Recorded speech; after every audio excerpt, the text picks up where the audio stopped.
Now, when you're in a new relationship, you'll all have had this experience. It's very exciting for everyone else around you, so people always ask, oh, how's it going? And it's such a difficult question to answer. Like, how are you supposed to actually describe the feeling of being in love using language? It doesn't come anywhere near the truth. At the beginning, I used to attempt to use analogies. So people would say, oh, how's it going? And I would say, oh, it's like I've always been a plant, but I used to be in a garden centre or a supermarket on a shelf, and now I'm in the garden. And you can't say that to people.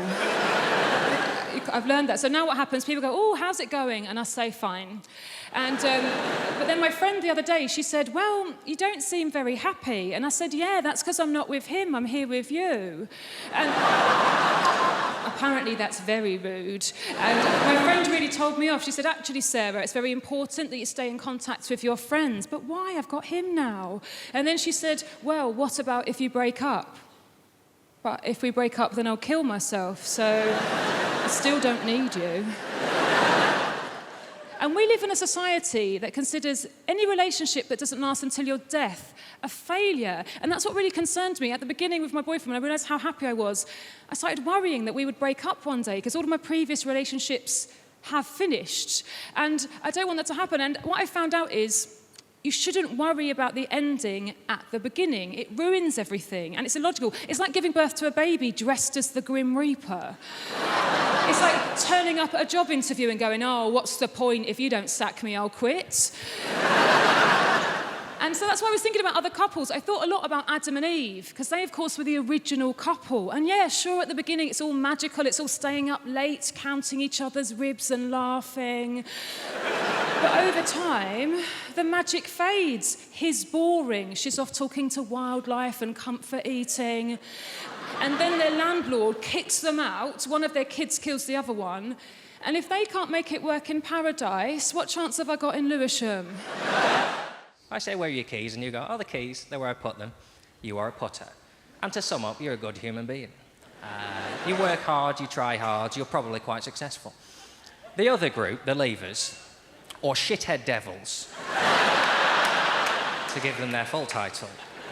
If you say to them, where are your keys? They'll go, wherever I left them. And you will die in an accident. I mean, that's just a fact. You have to know where things are. That is a fact. And here's the problem in relationships. You tend to find you get a putter with a lever, right? Because you can never have two putters together, because they will kill each other. Over which way the beans should face in the cupboard. They go westwards. Oh, do they? In your face!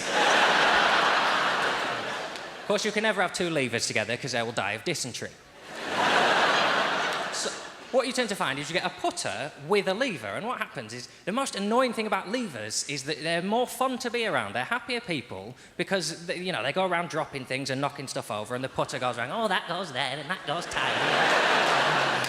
I'm valid in the relationship. Levers drop things because they're enjoying life. They don't, who cares where my keys are? Tinfoil's shiny!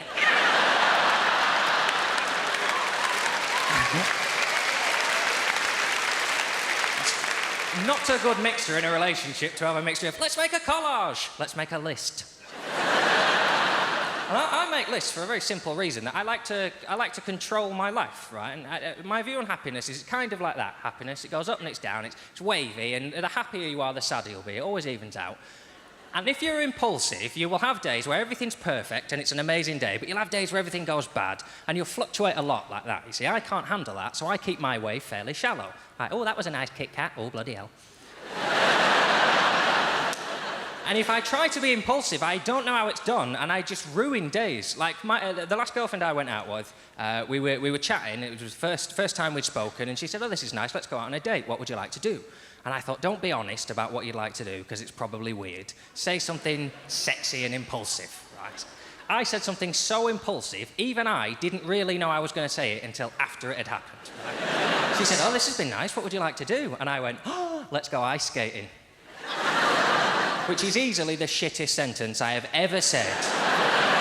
I mean, the phrase, would you like to go ice skating, is on a par with, would you like a fire bath? It's just an experience and a range of temperatures your body does not need to go through, right? If you go ice skating, you will fall and you will hurt yourself, and it's your fault. Right? Ice has evolved, it's got slippery for a reason. It doesn't want us on its back.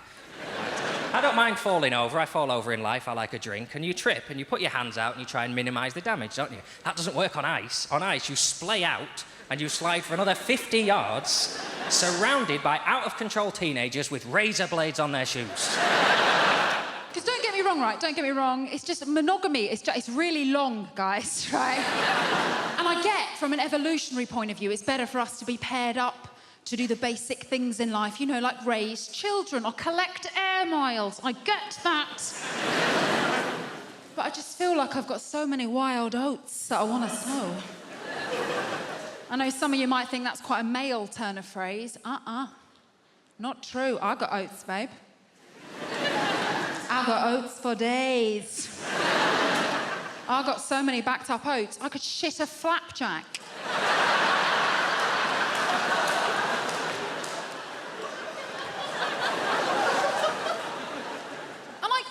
Women feel that way. I understand not all women are madly into sex. I've got plenty of girlfriends who are like, oh, God, Steve's birthday tomorrow. Fingers crossed a documentary about sharks comes on and he gets distracted. But always been quite sexually aware, but it's never translated into what I would call, you know, a slaggy period. So I feel like I've got a lot of, like, inner banging that I need to get out of my system. Because I really haven't slept with many people. I really haven't. So in my 22 years on this planet, plus another 10 years, I have only slept with 6 people, which isn't very many, right? So I got to the point where my friends are sleeping with so many more guys, they're having to keep lists to keep track. I'm like, God, imagine being that sexually experienced. It involves admin. That's an Excel spreadsheet I could get behind. Honestly, I know girls from school who've outscored me on a single trip to the toilet in a slug and lettuce. So the reason I haven't slept with many people is because when I was younger, I suffered from this condition where I would go out with knobheads for years at a time.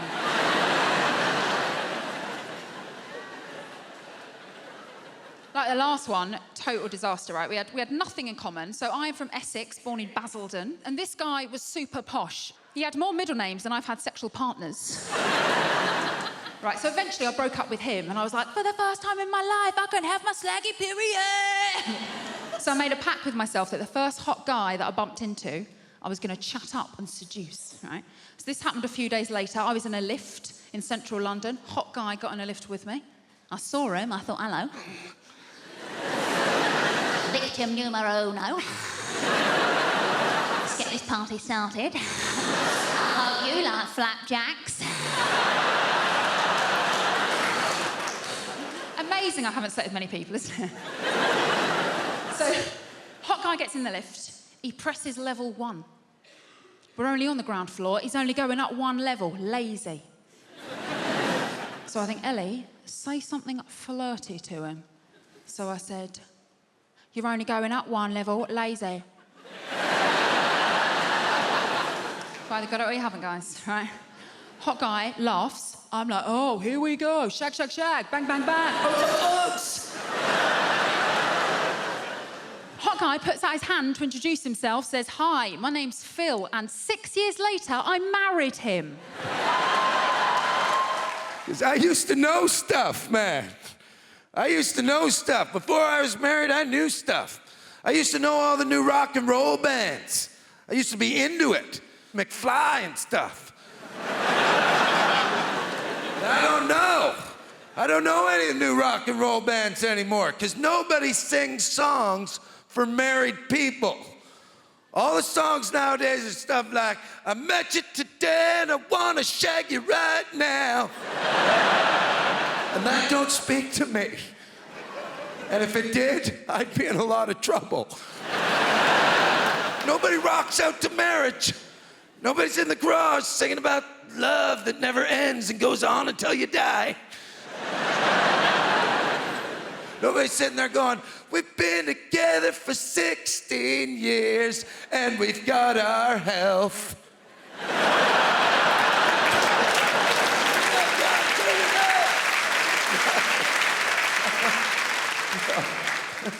I can't afford to leave you now.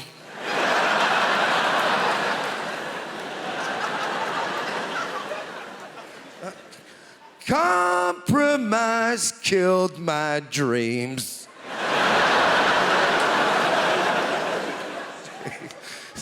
See, some people can laugh at that. A lot of people right now are looking at me going, that's a little close to the bone, Tom. Now you're talking about us. Because I know there's a woman in this room right now probably looking at her man going, you don't feel that way about me, do you? I didn't compromise your dreams, did I? Your dreams get compromised. As soon as you have kids, I had 2 kids. So when my dreams went out the window, I had to give my dreams to them. I had 2 kids, man, and it's weird. I only thought I'd have 1. So we had the first one, and then we thought, okay, we'll have another one, and we'll be creating a playmate for the first one. But really what we did is created the first kid's arch nemesis.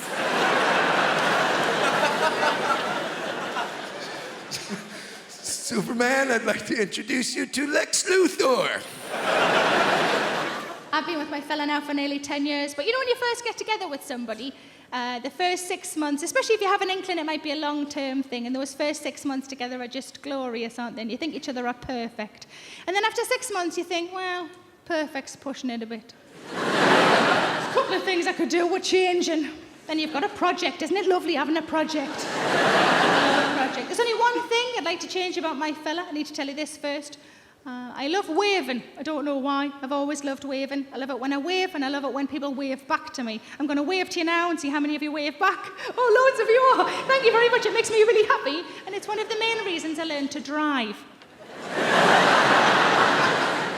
My fella doesn't wave. Doesn't occur to him in the slightest. Now, when we first got together, he dropped me off at the train station one day, and I got out the car, and I said, I'll see you on Monday. He said, yeah, but I'll give you a ring when I get in tonight. I said, smashing. And then I just checked that I was at the right entrance for the train station for my particular platform, and I turned to give him a little wave goodbye, and the car was already in the distance. A few years later, I was going to Australia for the first time. I was travelling alone. I was going to be away for 6 weeks. I was very nervous, understandably. He dropped me off at the airport. He helped me out of the boat. With my case, sorry, that's bad. With my case. And I said, I'm going to miss you. And he said, I'm going to miss you too, but he said, you're going to have an amazing time. We can Skype whenever you like, and I'll come and get you in 6 weeks on this very spot. Melt. And I checked my handbag to make sure I had my passport and my ticket. And then I turned to give him a little wave goodbye, and I could not see the car. He was already on the motorway. So I said to him only a few weeks ago, you know the waving thing? He said, oh, did I forget to do it again? I'm sorry. I said, don't worry about it. But I said, you know how much I love it? He said, yes, I know how much you love to wave. I said, I was just wondering if there was like a bargaining thing we could do. He said, I don't know what you mean. I said, well, for example, is there anything I don't do that you'd like me to start doing? Turns out I'm not as bothered about waving as I thought. Speaking from the personal experience of a bloke with a disability, I think that the dating game is much harder for people like myself. I've tried speed dating. That didn't work. By the time I'd typed out a sentence, it's time to move on to the next person. And I'm not looking for sympathy either. I'm just using emotional blackmail to try to get someone to sleep with me. I'll be in the bar afterwards, if any of you are interested. Yes, even you, sir.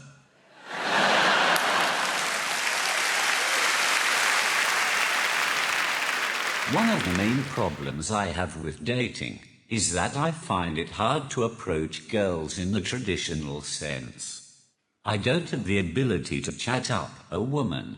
When I meet a girl, I have to type them up. And that just sounds wrong. You type up your dissertation, you type up your will, and you type up your letter to your grandma. There's nothing sexy about being typed up. Even if there was, when you're typing excitedly to a woman and accidentally spell something wrong. Autocorrect is a ducking nightmare. For example, I once asked a girl if she had a pen I could borrow, so I could write down her number. I didn't expect it to say, "Can I borrow your penis?" So you can imagine my surprise when she pulled it out right in front of me. So something else happened recently that I'd never thought would happen for me. I got married very recently. They changed the law. We now have equal marriage in this country. It meant I could marry my girlfriend of 17 years.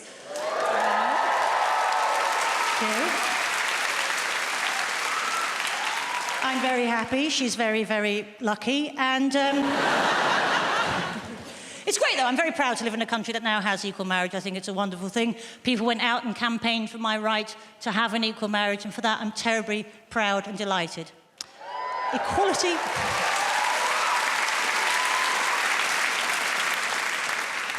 Equality within marriage. That's a whole different parade, isn't it?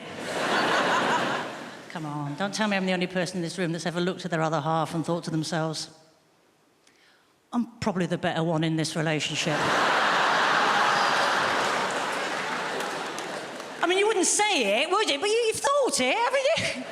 Probably the team leader of this little outfit we've got going on here. She's Dutch, my wife. She speaks brilliant, brilliant English. They're fabulous, the Dutch, when it comes to languages. So it makes it doubly funny when she gets something wrong. So we were at home a few weeks ago watching a programme about people in persistent vegetative comas. And I know. We don't have Netflix. You've got to watch what's on.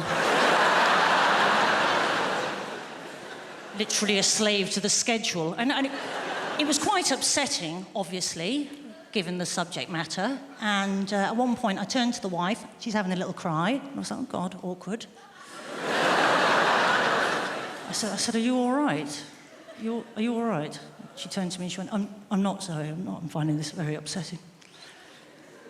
And I need you to promise me something after watching this documentary. And I said, I will promise you anything, my darling. What is it you need me to promise you? She went, I need you to promise me that if you truly love me, you will switch me off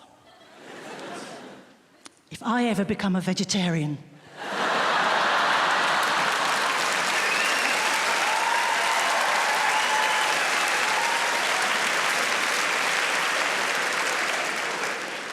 Obviously, I made that promise. Can't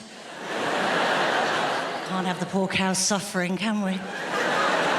First mention of nut roast, she is out of here.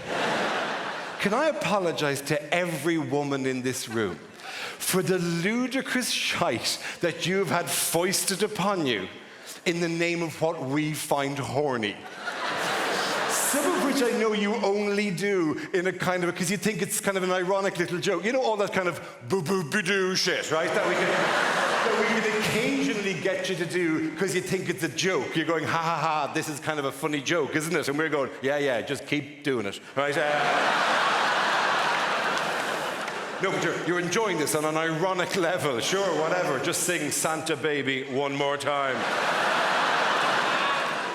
I mean, lingerie is a perfect example of an entire global industry based around this not ludicrous clothing, right? If you're ever with a woman and she comes out dressed in lingerie and goes, is this what you like, is it? This is what you like, is it? You never feel more like an ape in a simian research laboratory as a kindly scientist from a superior species tries to fathom how your lower brain works. Is this what you like, is it? Show me on the flashcards if this is what you like. Banana, banana. Tie a rope, banana, banana, tie a rope. I mean, stockings are a great example of this. A ridiculous item of clothing, but incredibly specific. This is where the sexy is. This exact height is where the sexy is. Don't be going lower than this now. No hanging, you've gone below the knee. Ah, pop sock, fuck off. No. What? How do we go from this is the best thing you could possibly wear, this is the worst thing, this is the worst thing you would ever wear? That is an 8-inch journey from one part of the leg to another. No, yes, no. Oh, I love it. Ah, Jesus, put on some slippers and a house coat and let's knock the whole thing on the head. Bring it up, Francesca, bring it up, over the knee. Oh, lovely, Japanese schoolgirl, loving it. Oh, French maid, saucy. No, you've gone too far. I know you've gone too far now, right? You said lift it up, is this too far? Yes, back down again. This is where the sexy lives. This exact specific height is where, what is it in men communally at some primal level that makes us go, do you know what I like? I like a woman who looks like she's been partially dipped in ink. I've been with her now 24 years now. And I'll tell you one thing, man. It's not love.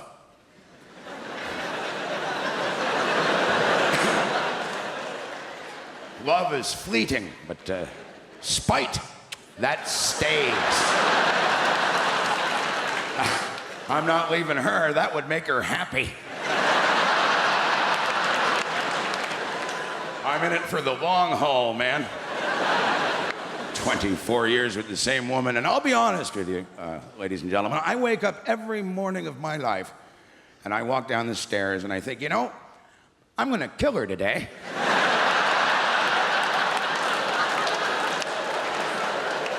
I'm gonna sneak up behind her and hit her in the head with a shovel. She won't see it coming.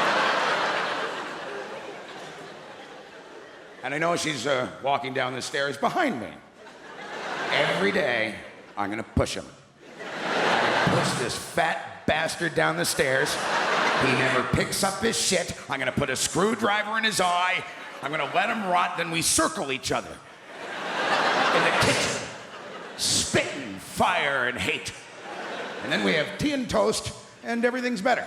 And that's why breakfast is the most important meal of the day. So it's weird, guys, when you're on right, people ask you really crazy stuff. Like, look, I've had men asking me, are you shaky during sex? And I'm like, well, that depends on how good you are, mate.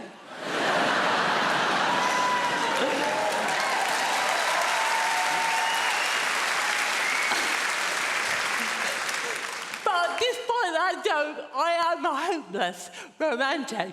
Boys are amazing, aren't they?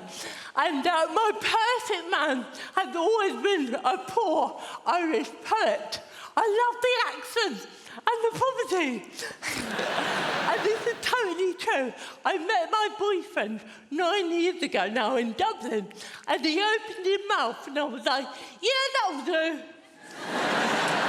But I remember when we first got together, quite a lot of people said, oh my God, it's amazing that you're going out with someone different.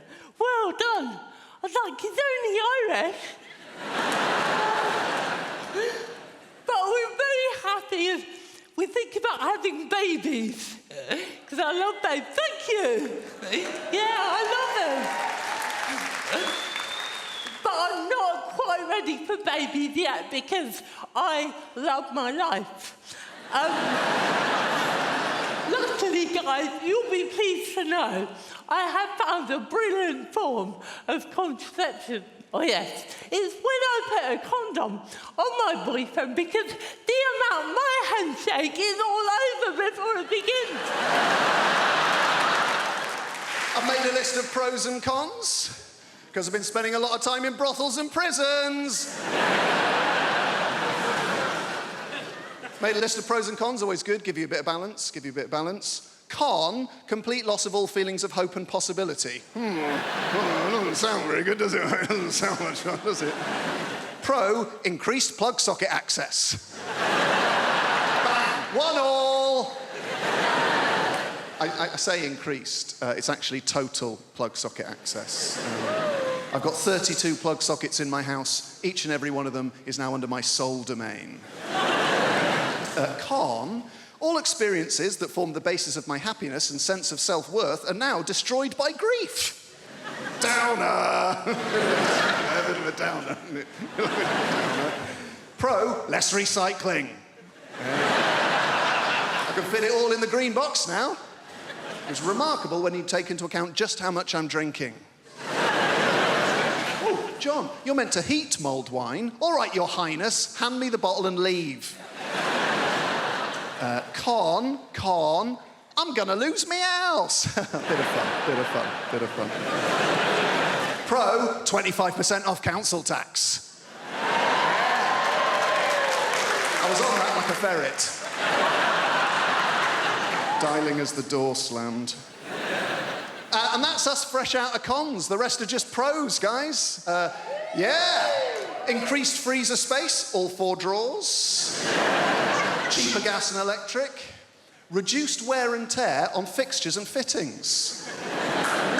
And when I say reduced, I don't mean by half, because I was only ever responsible for about 10% of scuffs and spills. So we're looking at a net reduction of 90% in real terms. This is my favourite one. Ultimate control over where the iPhone charger cable is and why it is there. There was a time it would take hours to answer the questions, where is the iPhone charger cable and why is it there? Not anymore. Plugged in next to the bed, most convenient place to have it. Simple. Is it unplugged in the bathroom? No, it's not. It'd be a ludicrous place to keep it. There's no plug socket in the bathroom.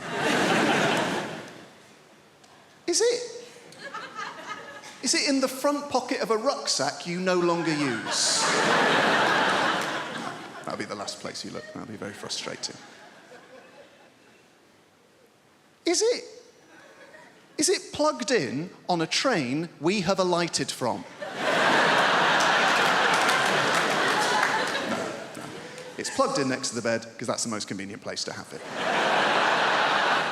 There's other younger people in the room, right? You know what I mean. You have only ever known a time in your life when you're trying not to get pregnant or trying not to get somebody else pregnant. And I don't want to blow my own trumpet, but on both accounts, I fucking smashed it. I think it comes down to skill set at the end of the day, doesn't it? People are just good at different things. Some people are good at the violin. Some people are good at parallel parking. I was very good at taking the pill. Every day. Honestly, I used to think I was so good at taking the pill, I deserved a reward. Arguably, there was a reward. It was the reward of not having to watch Peppa Pig or cleaning up another human's shit. Tell you what I don't understand, right, is women who are on the pill and forget to take it.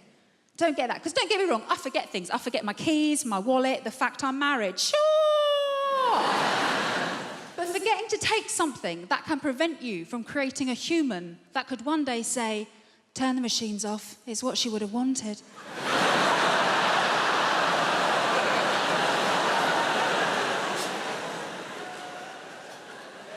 I'm going to remember that one, thank you. Obviously, it does happen, though. Women forget to take the pill, they get knocked up. Happened to a girl I used to work with, actually, when I used to work in an office, right? And we were chatting about it one day. She was so blasé. We're in the kitchen. She's just standing there rubbing her belly like, well, the thing is, I've just got really bad memory. I was thinking, that's funny, because every day without fail, you remember to steal my milk. Maybe if you'd strapped your packet of microgynon to my semi-skimmed... Stephen in accounts wouldn't be telling everyone how you trapped him. I think the reason I was always very good at remembering to take the pill, because I've been on it for so long. I was on it since I was about 16. And the reason I started taking it was because I was going out with my first boyfriend, Kevin Sutherland. A boom, chicka, wow, wow. He was quite the catch. He had a Peugeot 106 and a tattoo of Bart Simpson, which I thought showed a great joie de vivre. And things were going very well between Kevin and I. We had matching bracelets from Argos, so you can tell how serious we were. And we'd agreed that we were going to do it for the first time, right? So I was like, right, I put myself on the pill because my first time is going to be really special. My first time is going to be just like in the movies. So the big day arrived, and Kevin, bless him, he made such an effort for everything to be really perfect. Like, he paid his little brother to leave the room.